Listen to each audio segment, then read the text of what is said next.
तो बेटा आज एक तो सबसे पहले कल की प्रॉब्लम होगी क्वेश्चन नंबर 4 और 5। दूसरा बेटा आज नया एक छोटा सा टॉपिक भी है।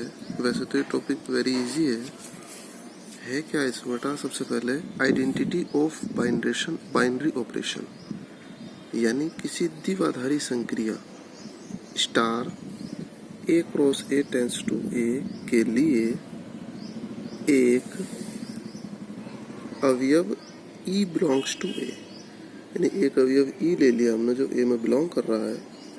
ये क्या कहलाता है? आइडेंटिटी, यानी तत्समक कहलाता है। कब कहलाएगा ये तत्समक? अगर बेटा A का स्टार E के साथ करो या E का स्टार A के साथ करो तो A ही आए। इस चीज को आप भली भांति समझ सकते हैं।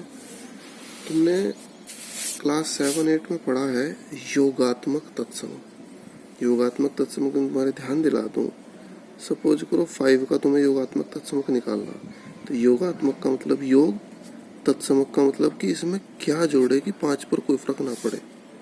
वही तो बेटा योगात्मक तत्समक होता था। आ रहा कुछ याद? योगात्मक तत्समक में किसी संख्या का योगात्मक तत्समक निकालने के लिए उसमें आप क्या जोड़ दें कि उस पर कोई फर्क ना पड़े, वो एज इट इज रहे। तो 5 में क्या जोड़ देते थे बेटा हम? 0। तो 0 हर जगह क्या कहलाता है? योगात्मक तत्समक। अब ऐसे ही तुमने पढ़ रखा गुणात्मक तत्समक। बेटा अगर मैं तुम्हारे से पूछूं कि 5 का गुणात्मक तत्समक बताओ, तो 5 गुणात्मक का मतलब गुणा डॉट डॉट डॉट, कोई फर्क ना पड़े, यानी 5 जुका तो आए। 5 में काहे की गुणा कर दे हम ताकि 5 जुका तो आए। तो बेटा ये क्या कहलाता है? गुणात्मक तत्समक। तो कहीं करते हैं 1 की गुणा, तो 1 क्या कहलाता है आपका? गुणात्मक तत्समक। आया कुछ याद? तो यहाँ फिक्स नहीं है कि 0 या 1 होगा, क्योंकि स्टार यहाँ बदलता रहता है। तो यहाँ हमने क्या रखा कि ए पर स्टार जो भी दिया हुआ होगा, अगर मैं ई अप्लाई कर दूं ए के साथ, या ए स्टार ई करूं या ई स्टार ए करूं, ए पर कोई फर्क ना पड़े, तो वही तुम्हारा क्या कहलाएगा? बाइनरी आइडेंटिटी, यानी द्विआधारी संक्रिया का तत्समक। जैसे बेटा यहाँ तो 0 फिक्स हो गया। क्यों हो गया? क्योंकि प्लस फिक्स है यहाँ, लेकिन बाइनरी में स्टार फिक्स तो नहीं, स्टार प्लस भी हो सकता है, माइनस भी हो सकता है, कुछ भी हो सकता है। तो वहाँ उसी की सिचुएशन के अकॉर्डिंग देखेंगे हम। जैसे यहाँ देखते थे आप 5 + 0 5 आए, या फिर 0 + 5 5 आए, यानी 5 में आप कुछ भी जोड़ दें कोई फर्क ना पड़े, तो वही क्या कहलाता है तुम्हारा? योगात्मक तत्समक। तो ऐसे बेटा यहाँ है कि आप ए के साथ जो स्टार कर रहे हैं ई का, या ई का ए के साथ कर रहे हैं, लेकिन ए पे कोई फर्क नहीं पड़ रहा, तो वही तुम्हारा क्या कहलाता है? बाइनरी ऑपरेशन जो है उसकी आइडेंटिटी। समझ गए मेरी बात यहाँ तक की? सेम वही चीज है, कोई नया नहीं है बेटा। इसके क्वेश्चन अभी कराएंगे। उससे पहले तुम क्वेश्चन 3 देखो। कल ही हमारा क्वेश्चन 3 मैंने छोड़ दिया था जान के ही। इसने कहा कि समुच्चय 1 2 3 4 5, फिर इसने कहा तब संक्रिया, ये एक साइन बना हुआ है, ये देखो उल्टी VC के लिए संक्रिया क्या दिया है इसने बेटा? सारणी बनाओ। और ये है क्या? A minimum B, it is called minimum, यानी A और B में से कौन सा लिखेंगे हम? निम्नतम। A, B। इसका क्या मतलब है? इसका मतलब है A मिनिमम B, यानी A और B में जो मिनिमम है वो रिजल्ट है। तो बेटा इसकी हमें टेबल बनानी है। देखो बेटा टेबल में तुम्हें बनानी सिखा दूं। टेबल बनाने के लिए हमने यहाँ मिनिमम का साइन लगा दिया, यहाँ 1 2 3 4 5 ऊपर लिख दिया, और 1 2 3 4 5 ही नीचे लिख दिया। तो बेटा आप चेक करें जरा, क्या देख रहे हैं आप यहाँ? 1 और 1, 1 और 1 में क्या ये एप्लीकेबल हो गया साइन? तो जब ये चिन्ह एप्लीकेबल हो गया मिनिमम का, 1 और 1 में क्या मिनिमम होता है? 1। तो यही रिजल्ट। अब बेटा यहाँ पहुंचे हम 2 पर, तो 2 इधर से क्या है? 1। देखो दोनों की मैचिंग हो रही, 2 और 1 की। 2 और 1 में कौन मिनिमम है? 1, तो यहाँ 1 लिख दिया। ऐसे ही 1 और 3 में कौन मिनिमम है? 1। ऐसे ही 1 और 4 में कौन मिनिमम है? 1। 1 और 5 में कौन मिनिमम है? 1। ठीक होगी बात? तो बेटा यहाँ चलो दूसरी लाइन में 2 और 1, 2 और 1 में कौन मिनिमम है? 1। यहाँ चलो 2 और 2, 2 और 2 में कौन मिनिमम है? 2। 2 और 3 में कौन मिनिमम है? 2। 2 और 4 में कौन मिनिमम है? 2 2। समझ गए होंगे बात मेरी? अब यहाँ चलो 3 और 1 में कौन मिनिमम है? 1। और बेटा 3 और 2 में कौन मिनिमम है? 2। 3 और 3 में कौन मिनिमम है? 3। 3 और 4 में कौन मिनिमम है? 3 और 3। समझ रहे हो ना मेरी बात? ऐसे बेटा यहाँ 4 और 5 में, यहाँ देखो 4 और 1 में कौन मिनिमम है? 1। 4 और 2 में कौन मिनिमम है? 2। 4 और 3 में कौन मिनिमम है? 3। 4 और 4 में कौन मिनिमम है? 4। 4 और 5 में 4। पढ़ लोगे लास्ट वाली लाइन भी, ऐसे बनानी, कोई समस्या वाली बात नहीं है बेटा। अब देखो क्वेश्चन नंबर 5, हालांकि तुम लोगों ने चौथा पूछा, अब मुझे उम्मीद है चौथा तुम कर लो, क्योंकि अब से पहले मैंने टेबल ही तुम्हें बताई नहीं थी। 5वें में से ने कहा है सेट 1 2 3 4 5 तथा ए स्टार डैश लिख दो, स्टार लिख दो, कोई सी दिक्कत नहीं। ए स्टार डैश बी का जो रिजल्ट है इस बार वो कुछ इस प्रकार है, ए तथा बी का HCF। बेटा HCF तुम सभी लोग जानते होंगे क्या होता है। HCF होता है हाईएस्ट कॉमन फैक्टर, यानी वह बड़ी से बड़ी संख्या जिसको दोनों को भाग दिया जा सके। LCM क्या होता है, लोवेस्ट कॉमन फैक्टर, कि वह छोटी से छोटी संख्या जो दोनों में से कॉमन आ सके। समझ रहे बेटा। तो हमें क्या करना, HCF। तो HCF का क्या मतलब हुआ यहाँ से, हाईएस्ट कॉमन फैक्टर। तो बेटा 1 और 1 का HCF क्या, 1। 1 और 2 का HCF क्या, 1, क्योंकि 1 से तो भाग दी जा सकती है दोनों को। 1 और 3 का क्या होता है, 1। 1 और 4 का क्या होता है, 1। 1 और 5 का क्या होता है, 1। ऐसे यहाँ 2 और 1 का क्या होगा, 2। 2 और 2, बेटा 2 और 2 में ऐसी सबसे बड़ी संख्या जिससे भाग दिया जा सके 2। 2 और 3 में ऐसी बड़ी संख्या जिससे भाग दिया जा सके, बेटा 1 ही ऐसी संख्या जिससे दोनों को भाग हो सकता है। 2 और 4 में कौन सी है बड़ी संख्या जिससे दोनों को भाग दिया जा सके, 2। 2 और 5 में कौन सी है, 1। तो लिख दोगे बेटा ऐसे सारों को HCF। 3 और 1 में कौन है, 1। 3 और 2 में कौन है, 1। 3 और 3 में कौन सी है, 3।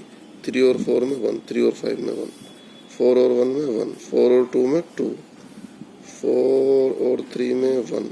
4 और 4 में 4। 4 और 5 में 1। 5 और 1 में 1।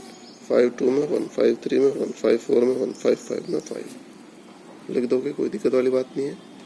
इनसे मिलते जुलते क्वेश्चन भी तुम इजीली कर लोगे, कोई समस्या नहीं है। बेटा अब हम क्वेश्चन नंबर 9 पर चलते हैं।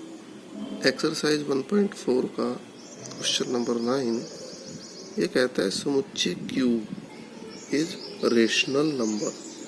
रेशनल नंबर सभी बच्चे जानते होंगे, परिमेय संख्या। ये कहता है A स्टार B बराबर A माइनस B।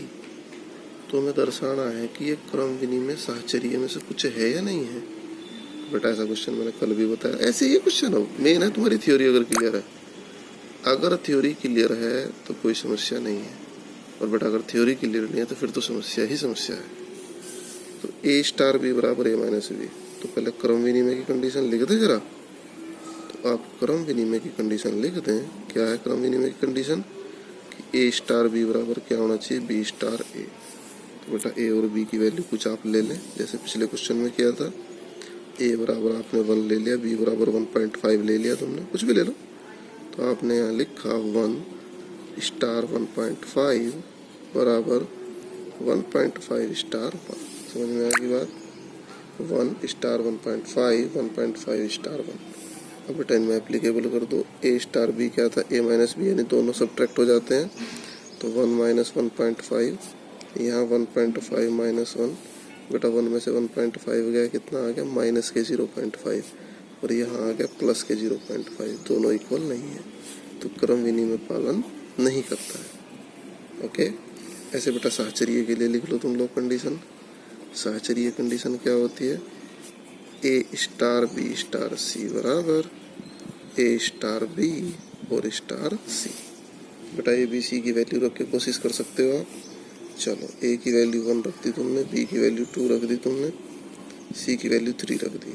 तो रख दो जरा 1 स्टार 2 स्टार 3, या फिर 1 स्टार 2 और स्टार 3। तो 1 एज इट इज स्टार, पहले ब्रैकेट का सॉल्व करते, 2 स्टार 3 यानी 2 माइनस 3, 2 माइनस 3 कितना आ गया, माइनस 1। 1 स्टार 2 यानी 1 माइनस 2, 1 माइनस 2 कितना आ गया आपके पास, माइनस 1 स्टार 3। जब बेटा 1 का स्टार माइनस 1 के साथ हम लगाएंगे तो 1 माइनस माइनस 1 यानी 1 प्लस 1, तो आ गया 2। यहाँ माइनस 1 माइनस 3 कितना आ गया, माइनस 4। तो इक्वल नहीं है, बेटा साहचर्य नियम का पालन भी नहीं करता है। तो ऐसे छांट दोगे, कोई दिक्कत वैसे आनी तो चाहिए ना तुम्हें। ऐसे ही बेटा मैं एक क्वेश्चन और बताने जा रहा हूँ तुम्हें, question number 13। A star B बराबर A cube plus B cube. और इस बार ध्यान रहे सेट जो है वो नेचुरल नंबर का है इस बार ना। तो चेक करना है क्रम विनिमय साहचर्य है या नहीं है। तो सबसे पहले साहचर्य कंडीशन लिख लें। क्रम विनिमय तो ईजी रहेगा, साहचर्य लिख देता हूँ।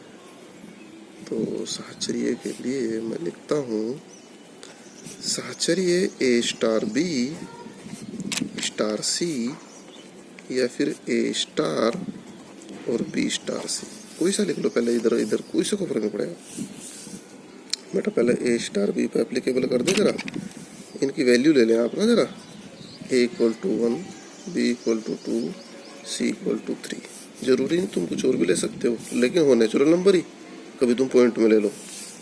तो रख दे जरा वैल्यू 1 स्टार 2 स्टार 3 या फिर 1 स्टार और बेटा 2 स्टार 3। तो 1 स्टार 2 में एप्लीकेबल कर दें जरा, 1 स्टार 2 क्या हो जाएगा, 1 का क्यूब प्लस 2 का क्यूब, तो ये हो गया आपका 1 का क्यूब प्लस 2 का क्यूब स्टार 3 और 1 स्टार, ये हो गया 2 का क्यूब प्लस 3 का क्यूब, 2 का क्यूब प्लस 3 का क्यूब। ठीक होगी ना बात बेटा, क्योंकि ए स्टार भी क्या था, ए क्यूब प्लस बी क्यूब था ना, तो इसलिए कितना हो गया 1 का क्यूब 1 और 2 का क्यूब कितना 8 और 1 9, तो 9 स्टार 3।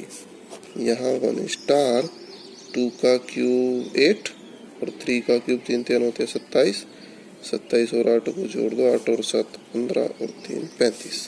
तो बेटा 9 स्टार 3 और 1 स्टार 35 करेंगे हम, तो 9 स्टार 3 कितना होगा, 9 स्टार 3 9 का क्यूब प्लस 3 का क्यूब, ये हो गया 1 का क्यूब प्लस 35 का क्यूब। तो मुझे नहीं लगता इक्वल आएगा शायद, चलो फिर भी तुम गुणा भाग करके देख लेना, मुझे लगता है नहीं। तो ये क्या है, साचरी नियम का पालन नहीं करता। ऐसे ही बेटा आप क्या देख लोगे, क्रम विनिमय, तो क्रम विनिमय का शायद ये पालन कर ले शायद, तो क्रम विनिमय में क्या हो जाएगा आपका ए स्टार बी बराबर बी स्टार ए। तो वैल्यू रख दे जरा इनकी हम, तो ए स्टार 2, 1 और 2 तो थे बी की वैल्यू, और ये हो गया 2 स्टार 1, तो 1 स्टार 2 यानी 1 का क्यूब प्लस 2 का क्यूब, ये भी आ गया 2 का क्यूब प्लस 1 का क्यूब, तो 1 का क्यूब 1 प्लस 8 और 2 का क्यूब 8 प्लस 1 दोनों इक्वल आ गए। तो यस, ये क्रम विनिमय नियम का पालन करता है। तो बेटा ऐसे ही सारे छांटने, ऐसी कोई समस्या वाली बात तो है नहीं। तो बेटा होमवर्क रहेगा ये तुम्हारा, थोड़ा सा इसको नोट कर लें। होमवर्क में उदाहरण 38 39 40 41 42 43 44 45 46, क्योंकि विविध के भी करने हैं और विविध का भी काम ज़्यादातर तुम्हें ही करना है। एक्सरसाइज 1.4 का क्वेश्चन 7 8 10 11 12, बेटा इसको कंप्लीट करें। शाम को फिर हम विविध प्रश्नावली शुरू करेंगे, और इसको थोड़ा सा थ्योरी जरूर इसकी पक्की रखें, क्योंकि बिना थ्योरी के इन क्वेश्चंस को तुम लोग कर नहीं पाओगे, बड़ी समस्या रहेगी। तो बेस्ट ऑफ लक, सभी बच्चे इसको करें।